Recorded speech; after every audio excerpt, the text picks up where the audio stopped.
I want to share with you how to mark the pipes on your back of the unit.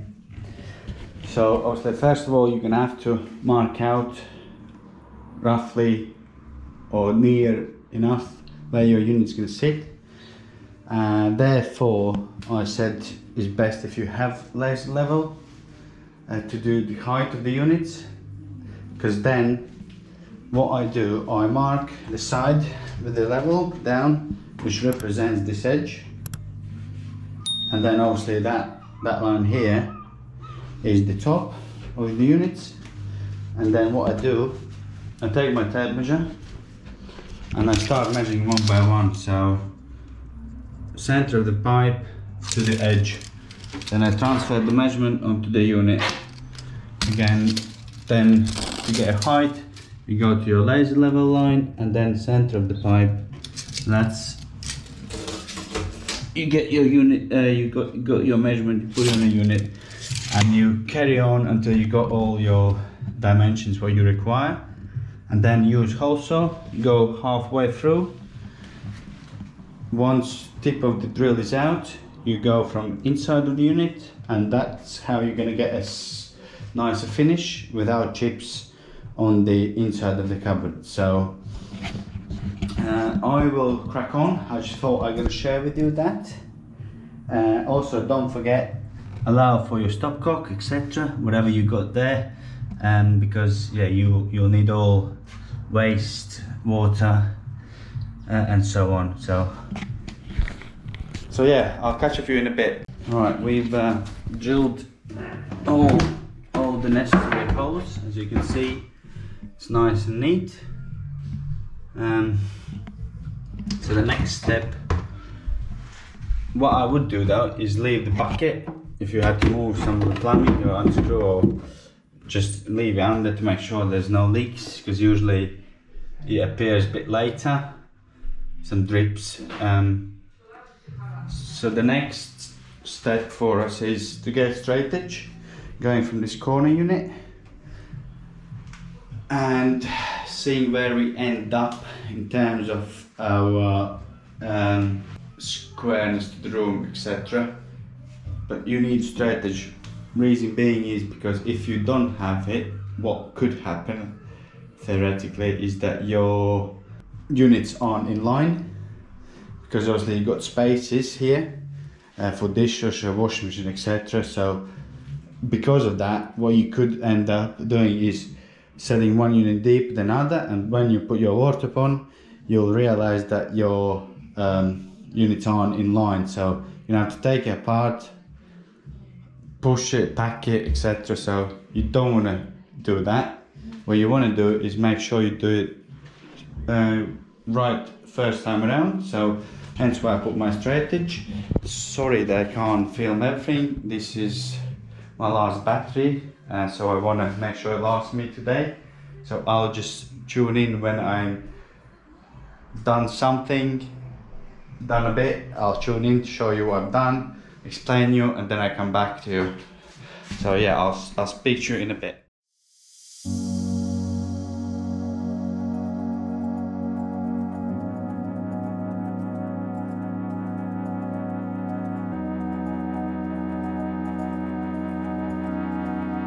So update on the job.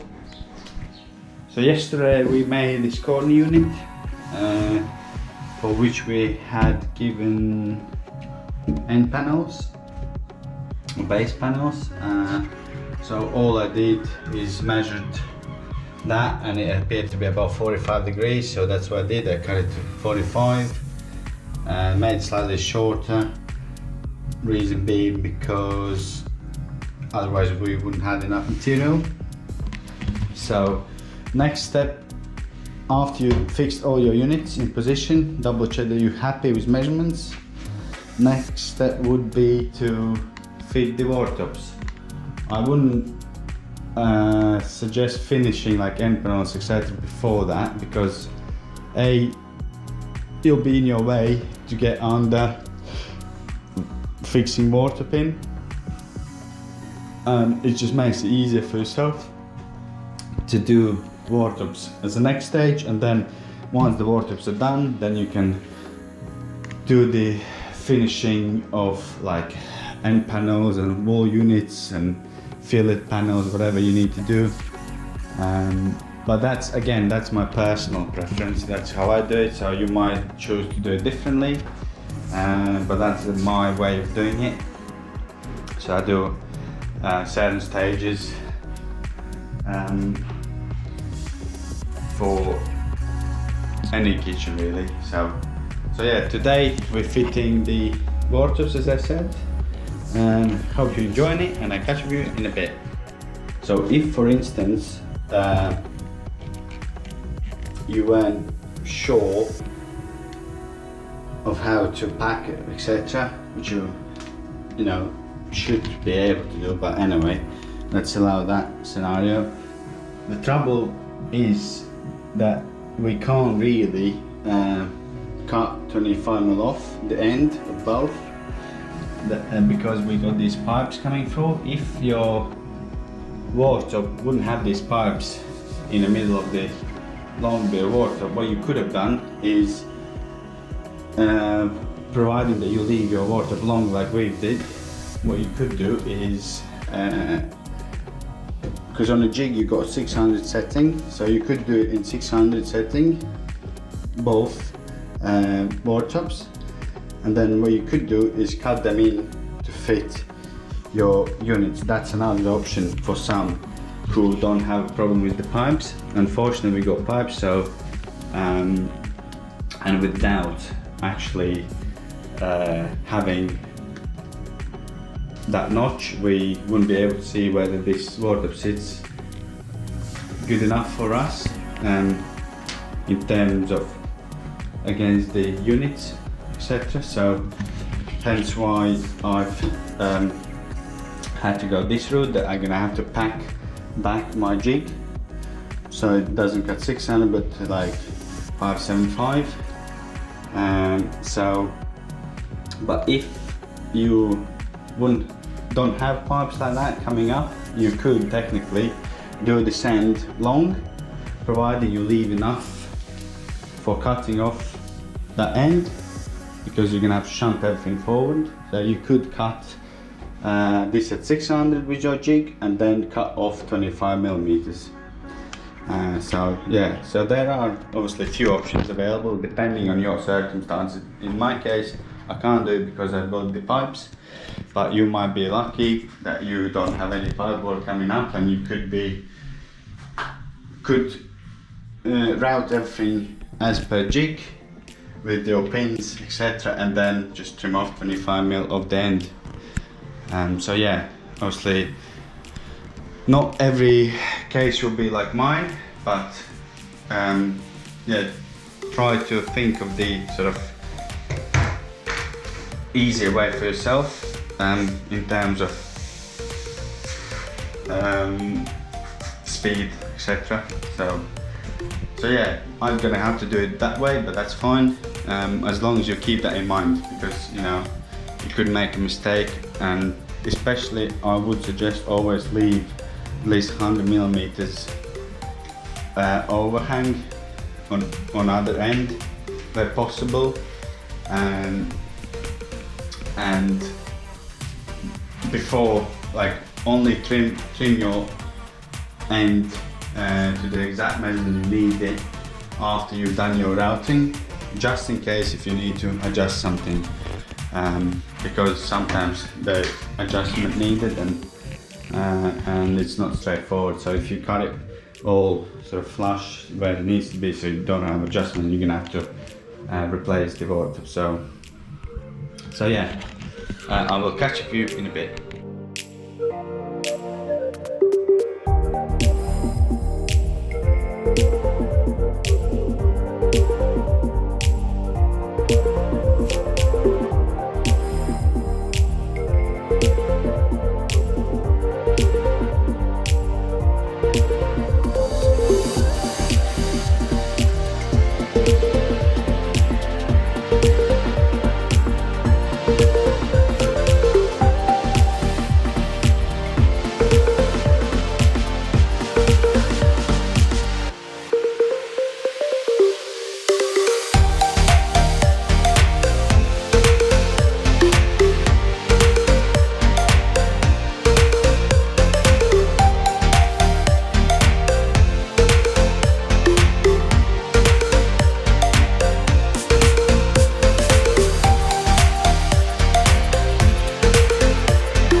the long length is done, obviously you will need the jig. This is jig I'm using, it's a trend one, and that is basically for your worktop sizes, and luckily it has one for Wickes size as well, and that is Howden size. There is none for IKEA, which I have fitted. It's 634. So again, when you got to pack then out your jig, which is a bit of a pain, but sometimes you got to do it. So once we've done that, these are for the clamps. So I will go and put it on where it should be. I'll mark out where we need holes for our bolts to come through, obviously because we're going to need them to pull the water together. So yeah, that's the next step. So I'm taking that there and we go from there.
Once you cut your pieces, you check that it all is the way you planned and that your joint will be nice.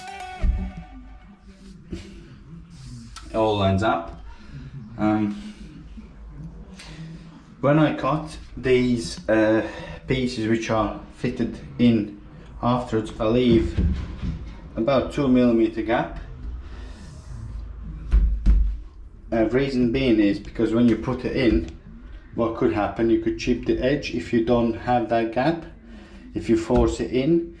So hence why I have a little gap, because anyway you're going to have a silicone joint of some sort, tiles, etc. So that 2mm gap is nothing terrible, that will be filled anyway. So make sure you cut it slightly shorter, I'd say 2 or 3mm maximum, so you can actually put it on and then wiggle into the position and get your joint perfect. So because yeah, remember that though, because if you have it tight then it could potentially chip your worktop.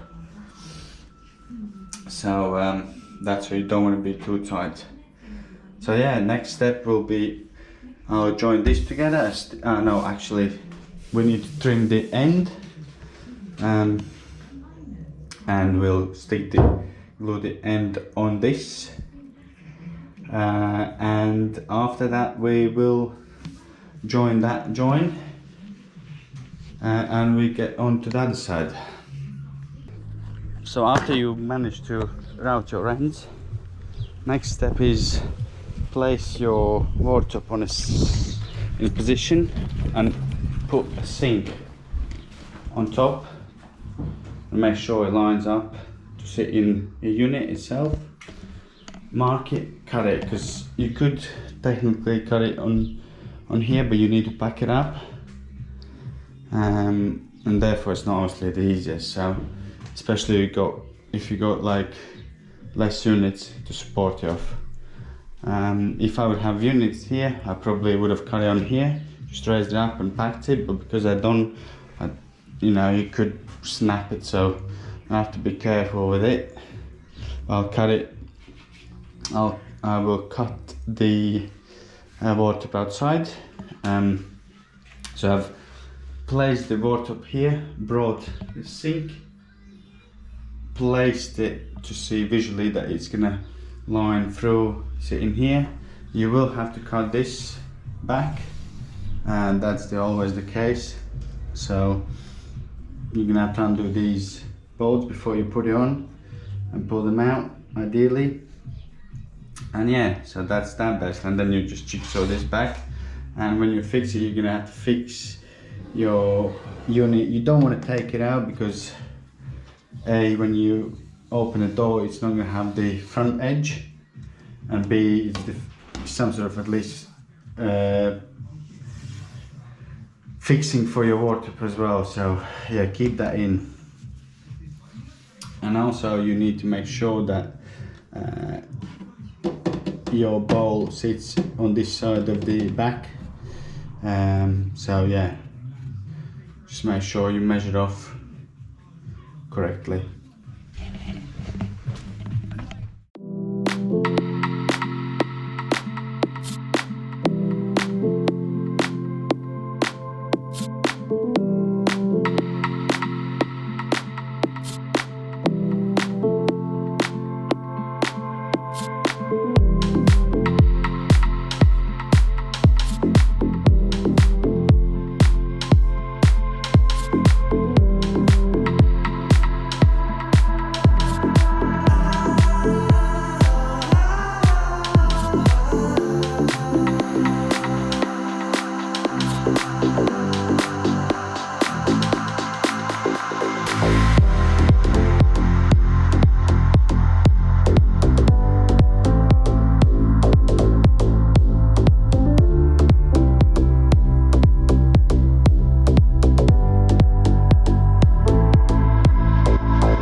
So that's the joint done. What you want to do though is fix it and leave it to dry till next day. Try not to move it, otherwise it could move a little bit. So you want it so it's perfectly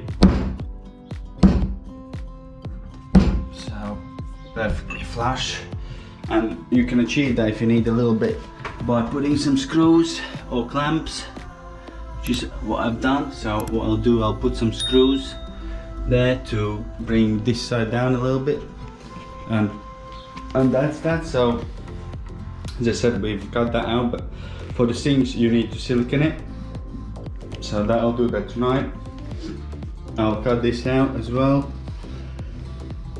So yeah, and then what we got that side, so I'm gonna crack on, try to get that done today, hopefully. So that's that, and yeah, I'll catch up with you in a bit.